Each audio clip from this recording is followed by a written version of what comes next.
सलाम पाकिस्तान 24 न्यूज के साथ मैं हूं महानूर अरशद। मैं हूं ज़शान बशीर। हेडलाइंस आप जान चुके हैं, खबरों की तफसीलात की जानिब बढ़ते हैं। सबसे पहले अहम खबर आपको दें। कराची से डाकू $8,000, 5 तोले सोना और मोबाइल फोन्स ले उड़े। दानियाल सैयद की रिपोर्ट देखिए। नाजिम जोखियों कत्ल केस में नया मोड़ आ गया। मकतूल के भाई अफजल जोखियों ने MNA जाम अब्दुल करीम को बेगुनाह करार दे दिया। मजिस्ट्रेट के सामने बयान में MPA जाम अवैस समेत दीगर मुलजिमों का जिक्र किया। मकतूल नाजिम की बेवा ने अफजल जोखियों के बयान पर तहफ़्फ़ुज़ात का इजहार कर दिया। कहा, धमका कर बयान दिया गया, जाम अब्दुल करीम को माफ़ नहीं करूंगी। इसी बारे में फैसल शकील की रिपोर्ट थी। लाहौर में अल्लामा खादिम हुसैन रिजवी के पहले उर्स की तैयारियां जारी हैं। मस्जिद रहमतुल्लिल आलमीन में मज़ार को भी सजाया जा रहा है। 3 रोज़ा उर्स में शिरकत के लिए मुल्क भर से अकीदतमंदों की आमद का सिलसिला जारी है। इसी बारे में मज़ीद जान लेते हैं। शाज़े भट्टी हमारे साथ मौजूद हैं। शाज़े, बताएगा क्या इंतजामात हैं यहाँ पर? जबकि 200 CCTV कैमरास जो है वो लाहौर में नस्ब किए गए हैं ताकि इस उर्स मुबारक की मुकम्मल तौर पे निगरानी भी की जा सके। जबकि कल से उर्स मुबारक जो दाखिली रास्ता है वो चुबुर्जी की जानिब से दिया गया है। इसके साथ साथ जो है अभी भी कारकुनान की एक बड़ी तादाद यहाँ पर मौजूद है। जोशो खरोश और जज्बा इन कारकुनान के अंदर पाया जा रहा है। पहला उर्स मुबारक है और आज ही इन कारकुनान के लिए एक बड़ा दिन है कि जो मौलाना रिजवी हैं वो भी आज ही रिहा होकर आए हैं। कारकुनान में जोशो जज्बा और बड़े जो है वो लब्बैक या रसूलुल्लाह के नारे भी यहाँ पे लगाए जा रहे हैं। बरकी कुमकुमों के साथ मस्जिद रहमतुल्लिल आलमीन को सजा दिया गया है और सुबह से अभी भी यहाँ पे कारकुनान की एक बड़ी तादाद यहाँ पे मौजूद है जो कि आज पूरे तरीके से खुशी को मना रहे हैं और यहाँ पे एक जश्न का समा बन चुका है। जी ठीक है शाज़े, बहुत शुक्रिया अपडेट करने के लिए। वफाकी वज़ीर इत्तलात फवाद चौधरी ने कहा है कि रियासत कानून नाफिज ना कर सके तो उसकी बका पर सवाल उठने लगेंगे। हमने देखा कि किस तरह रियासत को पीछे हटना पड़ा। इंतहा पसंदी की वजह मदारस नहीं, स्कूल और कॉलेजेस हैं। 80 और 90 की दिहाई में इंतहा पसंद असातिज़ा भर्ती किए गए। बड़े बड़े स्कॉलर पाकिस्तान में कदम नहीं रख सकते। उनका मजीद क्या कहना था, आइए आपको दिखाते हैं। किस तरह से रियासत को पीछे हटना पड़ा और ये उस बॉम्बशेल की निशानदही करता है जो टिक टिक करके बज रहा है। The state who cannot enforce law, बड़ी जल्दी उसकी एग्जिस्टेंस के ऊपर क्वेश्चन मार्क आ जाएगा। बिकॉज आप इंच बाय इंच जो है वो खाना जंगी की तरफ चलते जाएंगे। हमारे यहाँ एक्सट्रीमिज्म की बड़ी वजह मदारस हरगिज़ नहीं। हमारे यहाँ एक्सट्रीमिज्म की सबसे बड़ी वजह हमारे स्कूल हैं और हमारे कॉलेजेस, जहाँ पे एक बाकायदा मंसूबे के तहत 80 की दहाई में और 90 की दहाई में ऐसे उसातिज़ा भर्ती किए गए हैं जो बुनियादी तौर के ऊपर आपको एक्सट्रीमिज्म की तालीम दे रहे हैं। और बड़े बड़े स्कॉलर जो हैं वो पाकिस्तान के अंदर कदम ही नहीं रख सकते। DGISI वज़ीर आज़म हाउस आए और वज़ीर आज़म इमरान खान से अलविदाई मुलाकात की। वज़ीर आज़म इमरान खान ने इस मौके पर DGISI लेफ्टिनेंट जनरल फैज़ हमीद की खिदमात को सराहा। वज़ीर आज़म ने कोर कमांडर पेशावर तैनात होने पर लेफ्टिनेंट जनरल फैज़ हमीद के लिए नेक ख्वाहिशात का इजहार किया। आपको बताएं कि वज़ीर आज़म से DGISI लेफ्टिनेंट जनरल फैज़ हमीद की अलविदाई मुलाकात हुई।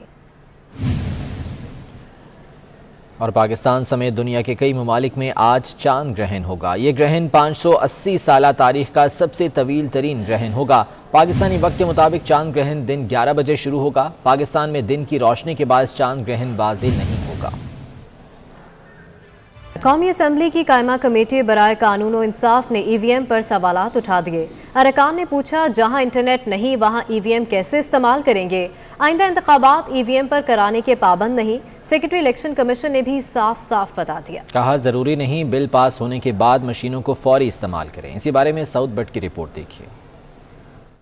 कौमी असम्बली की कायमा कमेटी बराए कानून और इंसाफ में EVM के हवाले से सेक्रेटरी इलेक्शन कमीशन पर सवालात की बौछार हो गई। अरकान ने पूछा, बलोचिस्तान के अवाम EVM पर वोट कास्ट के लिए कैसे जाएंगे? जहां इंटरनेट नहीं है वहां EVM कैसे इस्तेमाल होगी? इलेक्ट्रॉनिक वोटिंग मशीन कहां रखेंगे? बलोचिस्तान में कैसे हल्का बंदियां करेंगे? सेक्रेटरी इलेक्शन कमीशन ने कमेटी को ब्रीफिंग में कहा कि आइंदा इंतखाबात EVM पर कराने के पाबंद नहीं। जरूरी नहीं बिल पास होने के बाद मशीनों को फौरी इस्तेमाल करें। करें। EVM का इस्तेमाल इंतखाबात में होगा या नहीं कुछ कह नहीं सकते। सेक्रेटरी इलेक्शन कमीशन ने बताया कि EVM के लिए भारत को 20 और ब्राजील को 22 साल लगे। इंतखाबात में EVM के इस्तेमाल से पहले 14 मराहिल से गुजरना होगा। मशीन के इस्तेमाल से मुतालिक मजीद 3 से 4 पायलट प्रोजेक्ट करना पड़ेंगे। एक पोलिंग स्टेशन पर कितनी इलेक्ट्रॉनिक वोटिंग मशीनें होंगी ये भी तय होना बाकी है। कमेटी ने अदालती इस्लाहात, ज़ेरे इल्तवा केसेस और जजेस की तकर्री और तैनाती के लिए तलब करदा तजावीज़ पेश न करने पर लॉ एंड जस्टिस कमीशन पर बरहमी का इजहार किया और 2 हफ्तों में जजेस की तैनाती और अदालती इस्लाहात से मुतल्लिक तजावीज़ तलब कर ली। चेयरमैन कमेटी रियाज फतियाना ने वजारत कानून को हाई कोर्ट्स में खाली सीटों पर जल्द तैनातियां करने समेत खवातीन को खातिर ख्वाह कोटा देने की भी सिफारिश की। Saud but 24 news, Islamabad. State bank monetary policy का ऐलान आज करेगा। 2 माह के लिए बुनियादी शरह सूद में इजाफा मुतवक्के है। मौशी माहिरीन के मुताबिक शरह सूद में 75 से 100 बेसिस पॉइंट्स तक इजाफा हो सकता है। ताजरों और सनतकारों ने बुनियादी शरह सूद में मुमकिन इजाफे पर तशवीश का इजहार किया है। उनका कहना है कि शरह सूद में इजाफे से कारोबारी सरगर्मियों पर मनफी असर पड़ेगा। डॉलर की कदर में मुसलसल इजाफे का स्टेट बैंक ने नोटिस ले लिया। बैंकिंग ज़राए के मुताबिक डॉलर की कदर में इजाफे में निजी बैंकों का अमला मुलव्वस है। स्टेट बैंक के पास मुसद्दका इतलात हैं कि बैंकों का अमला डॉलर की कदर के उतार चढ़ाव में शामिल रहा। गवर्नर स्टेट बैंक ने तमाम बैंकों के सदूर को तलब कर लिया। ज़राए के मुताबिक स्टेट बैंक का कहना है कि मखसूस बैंकों का अमला इम्पोर्टर्स और सारफीन को एडवांस डॉलर खरीदने की तरगीब देता रहा। डॉलर की गैर फितरी खरीदो फरोख्त से डॉलर मुल्की तारीख की बुलंद तरीन सतह पर पहुंचा। स्टेट बैंक की बैंकों के ऐसे मुलाजमीन जिन पर शक है उनकी कंप्यूटराइज्ड और फ़ोन रिकॉर्ड की जांच पड़ताल की हिदायत।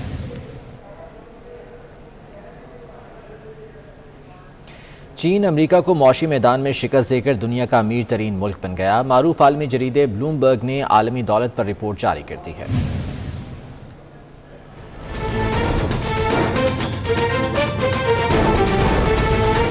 चीन ने दुनिया में अपनी बड़ी मुआशी हरीफ अमेरिका को शिकस्त दे दी। आलमी जरीदे ब्लूमबर्ग के मुताबिक गुज़िश्ता 2 दिहाइयों में आलमी दौलत में 3 गुना इजाफा रिकॉर्ड किया गया। दुनिया भर की दौलत सन 2000 में 156 ट्रिलियन डॉलर थी, जो अब बढ़कर 514 ट्रिलियन डॉलर तक पहुंच चुकी है, जिसमें चीन का सबसे ज्यादा 1/3 हिस्सा है। चीन की मजमूई मुआशी मालियत 120 ट्रिलियन डॉलर है, जो कि 2000 में सिर्फ 7 ट्रिलियन डॉलर थी। अमेरिका अपनी खराब मुआशी पॉलिसियों के सबब आलमी दौलत में सिर्फ 90 ट्रिलियन डॉलर्स की मालियत रखता है। रिपोर्ट के मुताबिक दुनिया भर की दौलत का 68% हिस्सा जायदाद की सनत से मुंसलिक है, जबकि आलमी दौलत के 2/3 हिस्से पर आलमी अशराफिया का कब्जा है, जो आलमी आबादी का सिर्फ 10% हिस्सा है। और कोरोना का जोर टूटते ही सिनेमा घरों की रौनकें बहाल होने लगीं। मारूफ अदाकार फहद मुस्तफ़ा कहते हैं कि खुशी है कि मुल्क में सिनेमा की रौनक लौट आई है। नई फिल्मों के प्रीमियर हो रहे हैं और फिल्में भी रिलीज की जा रही हैं। मज़ीद क्या कहना था जानेंगे राहिल बेग से। राहिल बताइएगा।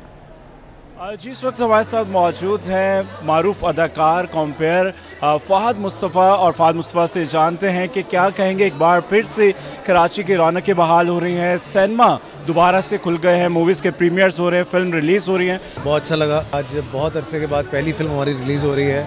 तो ये हमारी फिल्म है, पाकिस्तान की फिल्म है और नबील की फिल्म है कि सब आएँ ये फिल्म देखने। खेल खेल में बहुत अच्छी फिल्म बनी होगी और खेल खेल में मज़ा आएगा सबको इंशाल्लाह। इंतज़ार इस बात का है कि लोग सिनेमा घरों को वापस आएँ। और खेल खेल में उसकी शुरुआत है, एक लिंक है जो कि जोड़ेगा कायद-ए-आज़म को जाके, और बहुत सारी फिल्म्स जो बड़ी बड़ी आने वाली हैं। और ये क्योंकि एक बहुत यूथ ओरिएंटेड फिल्म है, यंगस्टर्स की फिल्म है, सो आई होप कि सब यंगस्टर्स इस फिल्म को देखेंगे और फिर आहिस्ता आहिस्ता इंशाल्लाह और भी फिल्में आएंगी। जी, उनका ये कहना था कि फिल्म और सिनेमा दोबारा से रिवाइवल हो गया है, खुशी की बात है, और बहुत जल्द उनकी फिल्म भी सिनेमा घरों की सीनत बनेगी। ठीक है, बहुत शुक्रिया राहिल बेग आपका।